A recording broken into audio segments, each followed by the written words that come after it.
ఆంధ్రప్రదేశ్లో కూటమిలో లుకలుకలు ఉన్నాయని, రానున్న రోజుల్లో కూటమి విచ్ఛిన్నం అవ్వడం ఖాయం అనేటువంటి వార్తలు ఇప్పుడు సోషల్ మీడియాలో చక్కర్లు కొడుతున్న నేపథ్యంలో నిజంగా ఆంధ్రప్రదేశ్లో కూటమి మధ్య ఎటువంటి అభిప్రాయం ఉంది?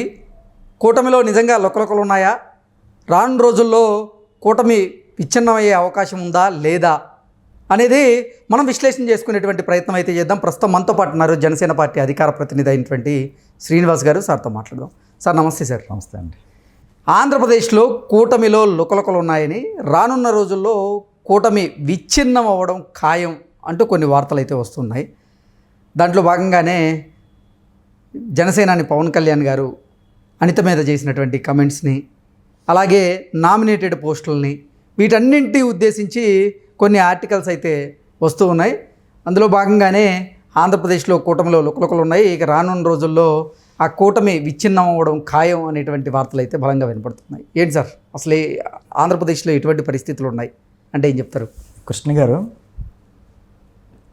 ఇప్పటం సభలో పవన్ కళ్యాణ్ గారు అప్పటికి కూటమి కలవడాలు ఏమి లేవు, ఎవరు పోరాటాలు చేసుకుంటూ వెళ్తున్నారు. తెలుగుదేశం, జనసేన, బీజేపీ అన్నీ వెళ్తున్నాయి. సరే, బీజేపీతో ఆల్రెడీ పొత్తులో మేము ఉన్నాంలేండి.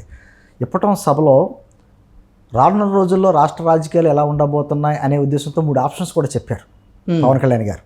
మేము ఒంటరిగా వెళ్ళొచ్చు, మేము బీజేపీతో కలిసి వెళ్ళొచ్చు, అంటే మేము బీజేపీ తెలుగుదేశంతో కలిసి వెళ్ళొచ్చు అనేటువంటి మాటలు మాట్లాడి ఆ రోజు నుంచి మొదలయ్యింది. భవిష్యత్తులో ఇలా కలుస్తారేమో, కలిస్తే వీళ్ళని కొట్టలేము అనేటువంటి భావన జగన్మోహన్ రెడ్డికి బలంగా కలిగింది. ఓకే, అంతకంటే ఎక్కువగా కృష్ణ గారు, పబ్లిక్లో మీరు ఎప్పుడు టచ్ చేయండి, అక్కడ అప్పట్లో చెప్తున్నాను నేను, ఎవరిని కదిపినా వీళ్ళందరూ కలిస్తే తప్ప అని కొట్టలేరు, ఆ దుర్మార్గాన్ని కొట్టాలంటే వీళ్ళందరూ కలవాలి అనేటువంటి బలంగా ప్రజల నుంచి భావన వచ్చింది.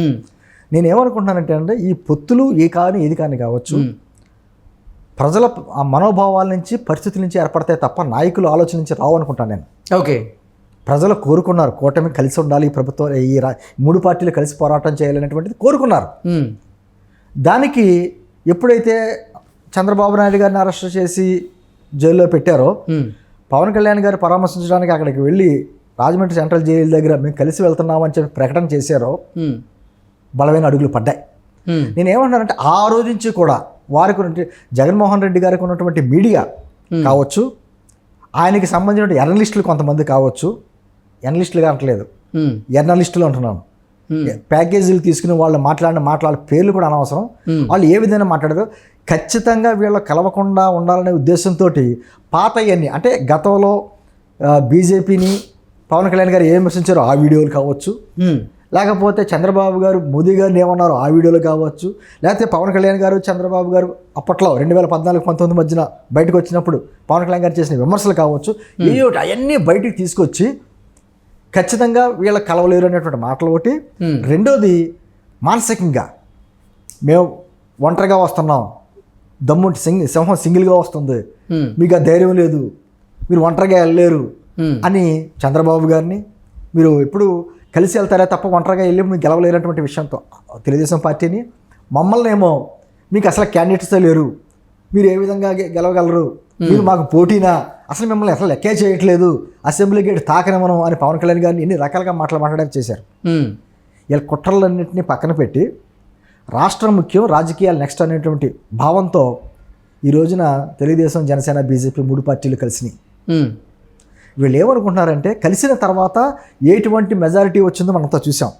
ఇప్పటికీ మీరు నన్ను జనసేన పార్టీ అధికార ప్రతినిధిగా మీ ఎమ్మెల్యేలు ఎంతమంది అంటే నేను 21 అని అన్నాం, ఖచ్చితంగా 164 మంది అంటాను.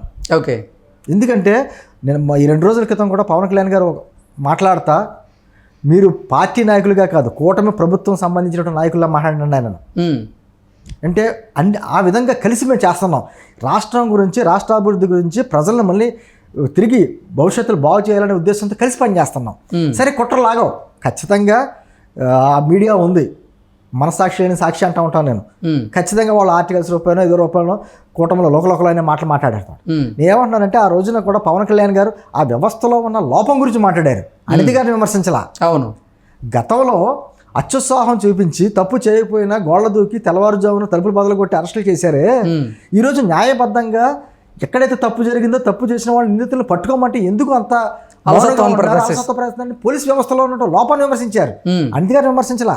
ఉమ్, కానీ దాన్ని తీసుకుని ఏదో లోకల్ ప్రారంభమైపోయిన అనిత గారిని ఎలా అన్నారు అని చెప్పి 2 రోజుల్లో పాపం వాళ్ళ ఆలోచనని పటాపంచలు చేస్తా అనిత గారు పవన్ కళ్యాణ్ గారు కూర్చొని మాట్లాడుకున్నారు.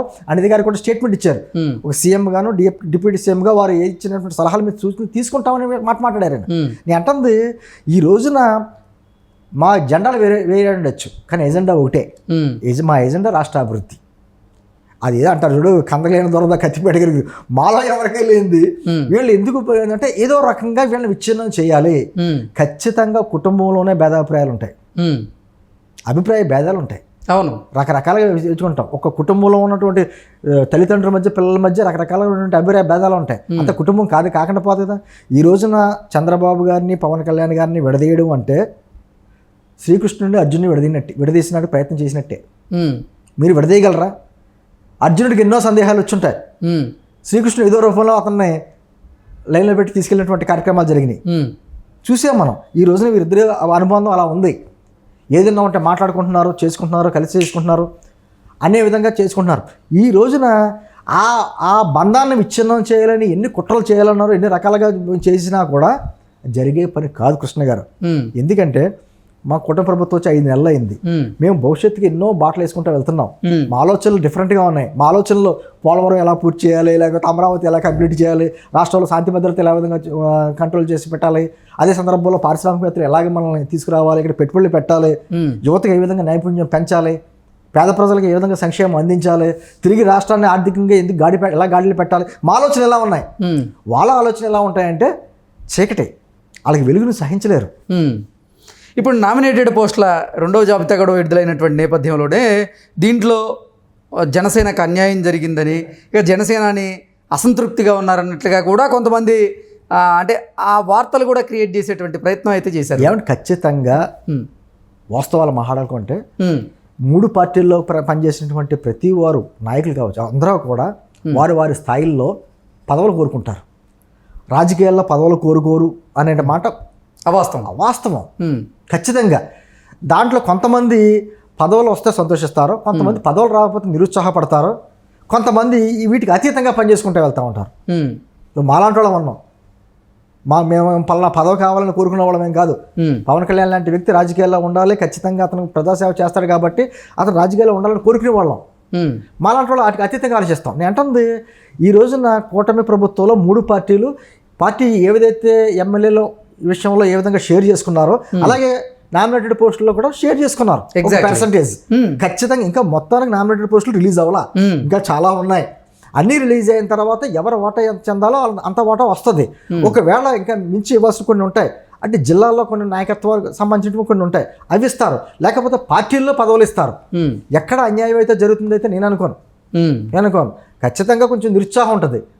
నిరుత్సాహం కొంతమందికి సంబంధించిన వాళ్ళలో ఉంటుంది, ఖచ్చితంగా ఉంటుందండి.